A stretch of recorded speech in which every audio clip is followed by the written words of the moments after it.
Selanjutnya, kita akan beranjak mendengarkan pemaparan dari narasumber kita berikutnya, yaitu Bapak Paulus Laratmase. Kepada Pak Paulus, kami persilahkan.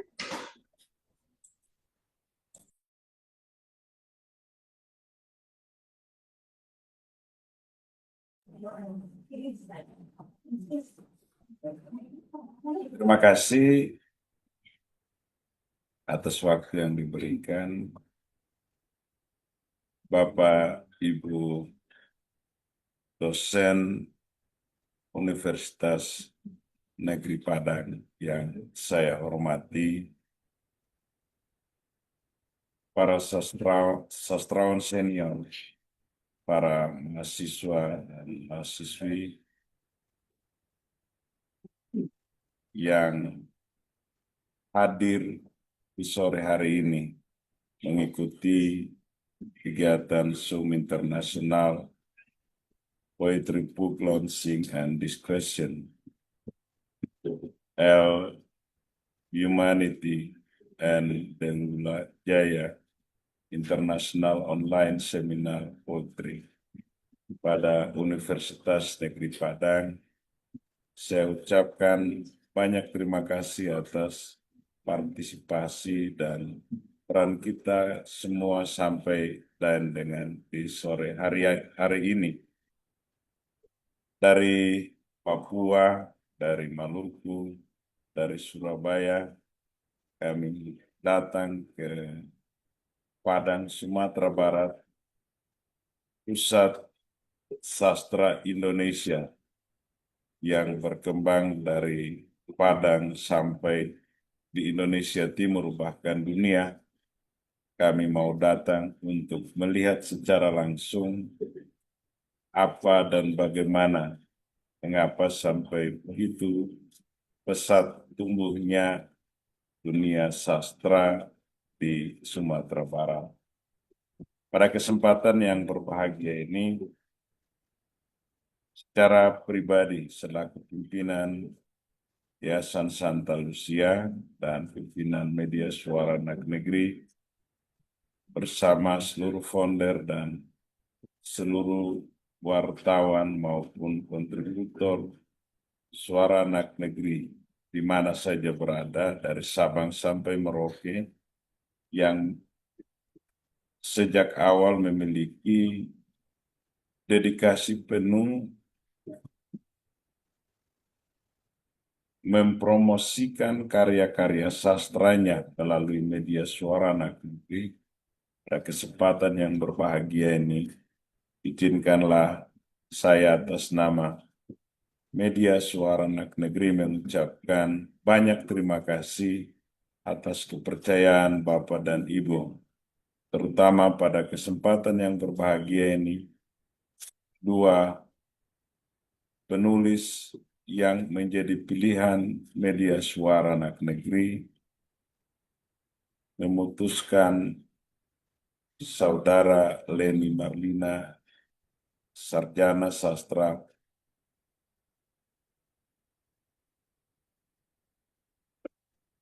dari Universitas Negeri Padang,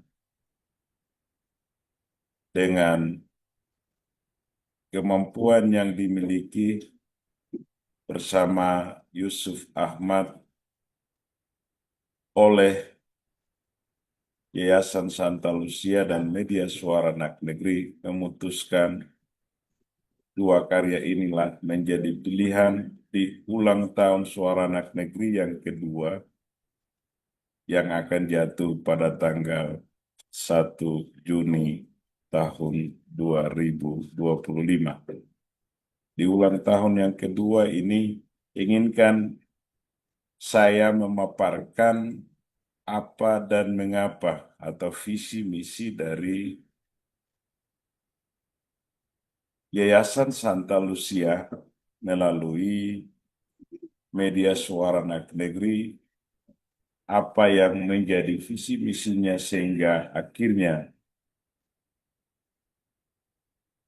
dua penulis yang dengan kontinuitasnya, dengan kesabarannya, selalu menulis selama setahun penuh, kini karya-karya mereka dipublikasikan untuk menjadi eh, bahan literasi anak-anak negeri ini. Yayasan Santa Lucia memiliki visi menjadi ya Yayasan Santa Lucia melalui media Suara Anak Negeri selama ini melakukan pendekatan-pendekatan terhadap masyarakat melalui visi misinya selalu dengan strategi-strategi yang menyimpang dari apa yang diinginkan masyarakat. Untuk itu, media Suara Anak Negeri sejak tahun 2005 itu dicetak di Gramedia dan pada tahun 2023 beralih menjadi media eh, online yang memiliki visi utama adalah menjadi suara alternatif yang adil, inklusif, dan humanis. Adil dan inklusif dimaksudkan adalah kehadiran media ini terbuka untuk siapa saja, tanpa mengenal suku, agama, ras, atau golongan apa saja. Tetapi ketika ia memiliki kemampuan untuk memberikan pencerahan literasi melalui karya-karya tulisnya, silahkan kirim ke Suara Anak Negeri. Pasti dimuat. Itu sebabnya dia adil untuk semua orang, semua kalangan. Dia adil juga dalam inklusivitasnya, terbuka untuk semua orang, semua kalangan tanpa ada sekat-sekat relasi sosial. Dalam apa? Dalam promosi humanismenya. Bahwa melalui media ini proses dalam tadi para Semono katakan dia itu orang-orang dari tugas di Pulau Mengondo dan sekarang ke Banggai. Di Manado itu Profesor Dr. Samratulangi itu memiliki eh, visi Sitou Timoto. Ya hampir sama dengan terjemahannya itu bagaimana proses hidup ini menjadikan manusia itu manusiawi. Itulah sebabnya misi yang dimiliki oleh Suara Anak Negeri adalah bagaimana semua anak bangsa bebas memberikan ekspresi, termasuk bagaimana fasilitas karya sastra, opini, dan tulisan-tulisan dalam bentuk lebih ilmiah dalam komunitas-komunitas itu biasanya dalam kolom Suara Anak Negeri. Mengapa terbuka untuk semua kalangan? Memang jujur sampai hari ini belum saya lihat anak-anak SD bisa menulis di Suara Anak Negeri. Tetapi bahwa tidak pernah Suara Anak Negeri membatasi diri pada kelompok atau orang tertentu. Mengapa? Karena memiliki visi yang kedua dalam mendorong literasi yang berbasis nilai kemanusiaan dan keadilan sosial.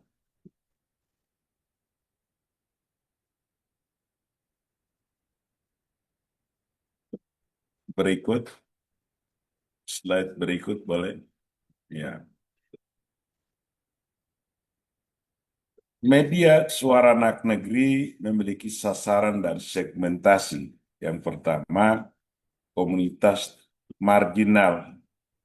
Nah, marginalitas yang dimaksud adalah kalau 3T selaku mahasiswa, selaku dosen, atau selaku pendidik, atau selaku pegiat literasi sudah tahu itu daerah-daerah termiskin, terpencil, dan lain-lain itu 3T. Anak-anak muda, minoritas dalam budaya, agama. Kalau dipikir bahwa para mahasiswa atau dosen lihat media Suara Anak Negeri pada masa puasa itu diwajibkan apapun yang berkaitan dengan tausiah ataukah ulasan-ulasan ustadz di masjid, semua itu wajib dituliskan di Suara Anak Negeri. Termasuk di dalamnya itu pendeta atau pastor atau siapa saja yang mau menulis di situ yang berkaitan dengan dunia religi tidak boleh dibatasi. Yang kedua adalah pelajar dan mahasiswa yang aktif dalam dunia literasi. Di dalam media Suara Anak Negeri yang banyak mahasiswa kirim tulisannya itu dari Jakarta dan dari Kalimantan. Papua itu saya belum terima satupun tulisan dari mahasiswa di Papua yang menulis di Suara Anak Negeri. Di Padang ya mungkin lebih dari 10 orang yang mahasiswanya kirim tulisannya. Dan ketika dinilai layak maka akan dipublish.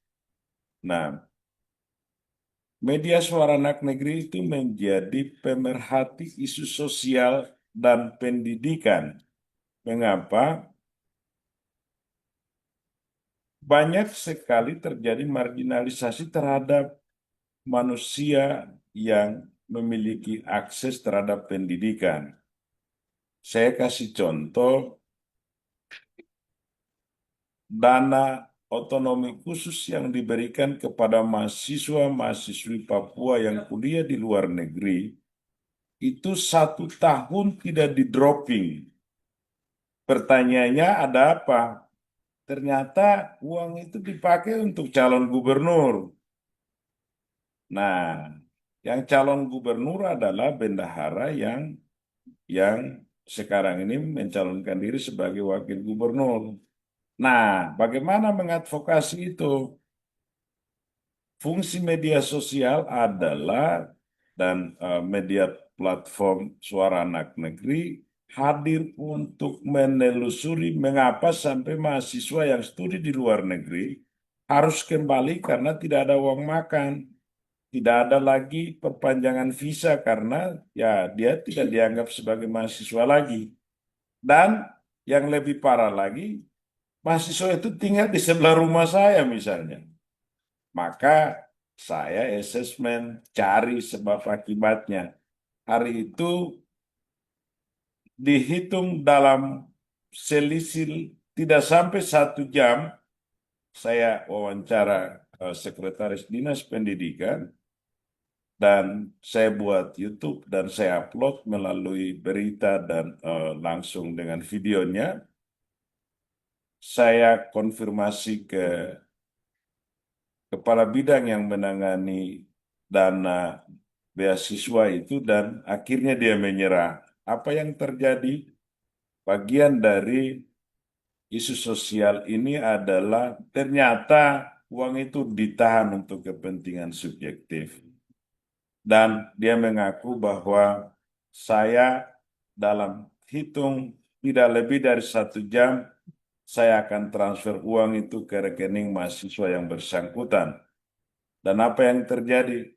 Tidak sampai 1 jam ditransferlah 280 juta ke rekening mahasiswa yang bersangkutan dan 2 hari sesudahnya mahasiswa yang bersangkutan kembali ke Amerika untuk harus kuliah di sana. Bapak, Ibu, saudara-saudara terkasih, inilah bagian dari bagaimana segmentasi itu memiliki dampak, ya. Nah, program unggulan yang ada di media Suara Anak Negeri itu penerbitan puisi dan cerpen kemanusiaan, itu rubrik itu dikuasai oleh penulis-penulis dari Sumatera Barat. Terima kasih.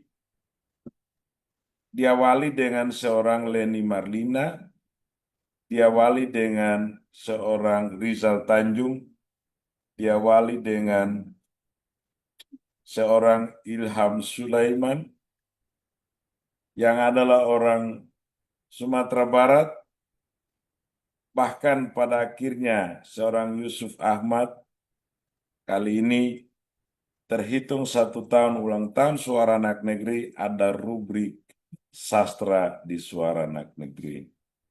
Dampaknya apa?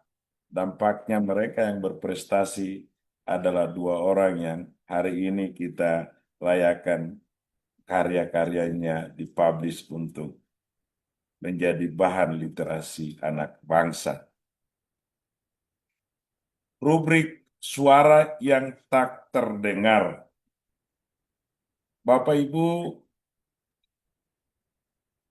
pencinta literasi yang saya hormati, diksi-diksi yang digunakan para sastrawan menurut hemat kami yang awam sastra begitu luar biasa. Tadi dalam sambutan saya katakan bahwa promosi peace building atau perjuangan bagaimana kita hidup berdampingan dalam perdamaian, kedamaian hati, tidak harus melalui berteriak, tetapi lewat tulisan-tulisan yang luar biasa lah, dengan diksi-diksi sederhana yang memiliki makna. Promosi peace building itulah fungsi literasi anak bangsa, dan pesan promosi perdamaian itu sampai di semua lini. Dan hanya bisa dan mungkin melalui orang melek literasi. Itu sebabnya mengapa hari ini Suara Anak Negeri datang untuk berkolaborasi dengan Universitas Negeri Padang. Mengapa? Bukan karena universitas lain tidak memiliki fakultas sastra Indonesia dan sastra Inggris, bukan. Tetapi berbicara tentang sensitivitas seorang sastrawan terhadap realitas manusia-manusia yang termarginal. Itu melalui Suara Anak Negeri ditemukan di Universitas Negeri Padang. Saya pikir kita dalam hal ini kita harus aplaus untuk Universitas Negeri Padang. Bapak Ibu saya ajak untuk aplaus virtual kalau bisa ya. Ini sangat penting.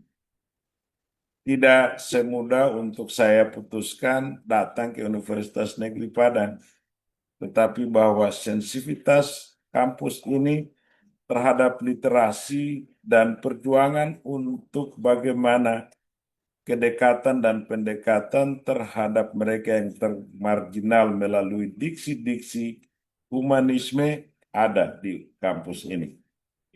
Dan secara pribadi saya mengucapkan terima kasih pada Bapak Ibu dosen, terutama para penulis yang memiliki kepedulian literasi melalui karya-karya sastra. Yang berikut. Ya, ini dampaknya. Bapak Ibu kalau membaca di Jawa Tengah, anak-anak yang setiap pulang sekolah ke sawah sekarang bisa mampu menulis cerpen. Anak-anak yang setiap sore bekerja di sawah pulang, lalu pengalaman empirik mereka ditulis dalam cerita singkat, lalu dia kirim dan saya muat di Suara Anak Negeri. Bisa di googling di situ, lihat dalam blognya Gunawan Trihantoro. Gunawan Trihantoro itu bagaimana membuat sistem dan gaya literasi pendekatan terhadap mereka yang termarginal sedemikian rupa sehingga akhirnya mampu menghasilkan karya-karya sastra. Nah, tetapi bahwa bukan cuma menjadi isu lokal mereka tulis, dari hasil didikan Gunawan Triantoro dan salah satu menjadi penulis penulis terbaik untuk Jawa Tengah dan mewakili Jawa Tengah di tingkat nasional pada bulan Maret 2025. Itu hasil literasi yang dikembangkan di Jawa Tengah dan itu patut diapresiasi. Nah, karya sastra yang digunakan dalam forum pendidikan formal. Yang saya maksudkan di sini adalah karya sastra yang ditulis oleh banyak dosen, banyak pemikir seperti eh, Rizal Tanjung, ya, Ilham Sulaiman, juga eh, ya Leni Marlina, Yusuf Ahmad, dan tak ketinggalan seorang penulis senior yang tadi membaca puisi yang berapi-api, Anton Narasoma, sang kreator yang sampai hari ini karya-karyanya tengah malam pun dia kirim. Dan kalau tidak diupload, dia tanya lagi kapan mau diupload. Nah itu, seorang senior Anton Narasoma itu penulis dan wartawan senior yang tidak pernah lengah menulis karya-karyanya di Suara Anak Negeri. Berikut.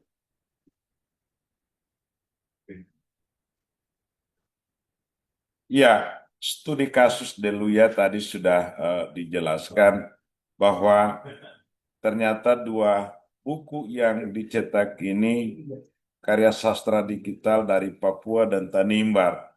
Yang tadi sekali lagi saya mohon maaf karena Bupati dan Wakil Bupati juga pejabat di Biak sangat sibuk dengan program 100 hari kerja dan sampai tadi pagi itu laporan bahwa segera akan ke Jayapura untuk menerima LHP tahun lalu sehingga tidak bisa hadir. Tetapi bahwa karya-karya dua penulis ini terkait dengan Biak dan Tanimbar, Papua, eh, jujur akan menjadi bahan ajar. Dan target sesudah ini ya, eh, tadi dikatakan dua karya ini menyentuh isu marginalisasi, keindahan, dan nilai kemanusiaan. Maka dari dua buku ini akan muncul program yang berikut adalah akan dibuat lomba untuk membaca puisi yang ada di dua buku itu dan dilombakan di seluruh Indonesia. Tapi dibuat YouTube-nya untuk nanti diupload dan dinilai oleh Universitas Negeri Padang. Nah, itu karena kampus ini memulai sesuatu yang positif, maka juga nanti para para jurinya itu semua juga harus dari Universitas Negeri Padang, termasuk ketua panitianya ini sudah harus beralih eh, dari Surabaya ke Universitas Negeri Padang. Ya, eh, kira-kira itu ya, studi kasus eh, yang akhirnya membuahkan hasil hari ini, semoga akan berdampak kepada program yang berikut. Nah, penutup, mungkin langsung ke penutup ya. Bapak Ibu, saudara-saudariku terkasih, literasi bukan soal membaca, tetapi literasi itu membuka ruang untuk didengar. Suara Anak Negeri adalah bagian dari gerakan literasi nasional. Itu sebabnya hari ini dia harus datang ke Padang. Maka mari terus kita menyuarakan mereka yang tak mampu bersuara. Voice of voiceless. Terima kasih Bapak Ibu. Demikian sedikit gambaran mengapa sampai kami harus datang ke Padang. Semoga dari Padang kita menyuarakan literasi anak bangsa untuk bangsa ini menjadi cerdas demi kemanusiaan dan pemanusiaan manusia Indonesia. Terima kasih. Wassalamualaikum warahmatullahi wabarakatuh. Shalom. Om Santi Santi Om. Namo Buddhaya. Salam kebajikan.